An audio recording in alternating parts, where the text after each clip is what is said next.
এখন বাজে 11:58 আর আমি এসেছি বন্ধুর বাড়ি। আজকে মরিঘাটে ব্রিজে যাওয়ার কথা ছিল আমার, সেই জন্য বন্ধুকে নিতে এসেছিলাম। তো বন্ধু বললো আজকে যেতে হবে না, আজকে তোকে বাড়িতে চা বানিয়ে খাবো। তো বন্ধু এই দেখো চা বানিয়ে নিয়ে এসছে, চাটা রেডি করো। চাটা আমি খেয়ে দেখবো সত্যিই বন্ধু ভালো চা বানিয়েছে কিনা। চাটা রেডি করো। তো বন্ধু এখন চাটা রেডি করছে। দেখো চিনির জল আর লেবু জল দিয়ে ফুটিয়ে নিয়ে এসছে, আর এখন চাটা এর ভিতরে দিয়ে দিল। চাটা পুরো কালার চলে এসছে। আজকে খেয়ে দেখবো সত্যিই মানে চাটা সুন্দর বানিয়েছে কিনা। আমার মনে হচ্ছে সুন্দরই হবে, ঠিক আছে, আর মরিঘাটা ব্রিজে যাওয়া লাগবে না। তো চাটা আমি এখন খাবো, ঠিক আছে। চাটা কি কমপ্লিট? চাটা কমপ্লিট। বন্ধু লজ্জা পাচ্ছে, ঠিক আছে। তো এখন আমি চাটা খাবো, খেয়ে দেখবো চাটা কেমন হয়েছে।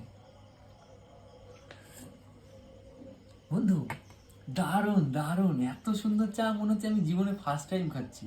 বন্ধু আমি চায়ের দোকান খুলবো বন্ধু, তুই কাজ করবি বন্ধু, তোর 20,000 টাকা মাইনে দেবো। কি করে বানালি একটু, তুই তো কথাই বলছিস না, লজ্জা পাচ্ছিস, না হলে না একটু শেয়ার করতাম। সত্যি অসাধারণ চা। তোমরা যদি চা খেতে চাও কালকে আমার সাথে কন্ট্যাক্ট করো, তোমাদেরকে নিয়ে আসবো বন্ধুর বাড়ি। পুরো মাখো মাখো, একদম পুরো মধুর মতন টেস্ট। এ তো মনে হচ্ছে আমার শরীরের মানে শিরায় শিরায় একদম উপশিরা পুরো অন্যরকম কাজ করছে, মাথা যন্ত্রণা করছিল, সব ঠিক হয়ে গেল। ও শান্তি শান্তি। তো ভিডিওটা এই পর্যন্ত, ভালো লাগলে লাইক কমেন্ট শেয়ার করে দিও।